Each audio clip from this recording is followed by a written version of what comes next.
Racing in America is an exhibit that will be inside the Henry Ford Museum, and the reason why it's a different exhibit than most racing exhibits in the world is because we focus on racing in America through all sanctioned bodies through the lens of innovation. Another important part of this is diversity, and where do champions come from? They come from all walks of life. We've actually started an archive called Women in Racing at the Henry Ford, where Lynn St. James deposited her archival elements in there and objects so people can learn what has happened in the past to inspire to build a better future. Danica Patrick just gave us some objects for our Racing in America exhibit.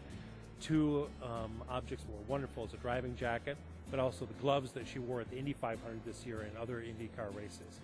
These are meaningful artifacts because people can look at a piece of the person, what they wore when they actually were doing part of the sport. Racing in America is a wonderful exhibit that people will be able to see themselves, see their parents, see their children, and see their heroes. Now, well, we partner with Lynn St. James's Women in the Winner's Circle Foundation because we love the mission. And that is actually educating young drivers, female drivers, not only just how to drive, but how to present themselves and be part of the sport and grow in the sport. Danica is certainly one of those people that have proven themselves as a female driver, not only just as a female driver, but as a driver, period, in motorsport racing. So the idea that we partner with the Women in the Winner's Circle Foundation to create an exhibit to tour around the United States is wonderful because it actually applies the idea of innovation through learning, new techniques, and people like Danica having the opportunity to inspire young children today to move on and be part of the motorsport industry. Henry Ford Museum is all about America's ideas and innovations. And a great thing about American racing is that this is the place where people can learn how to innovate and what has been paradigm changing in racing throughout the years.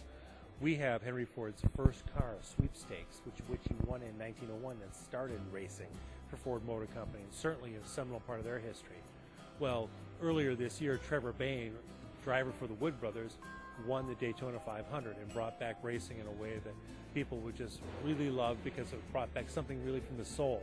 Danica Patrick was here today too, and she connects to people in both nationwide NASCAR and IndyCar racing.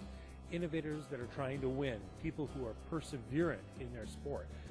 Motorcar racing is one of those last sports where it's truly you against the world.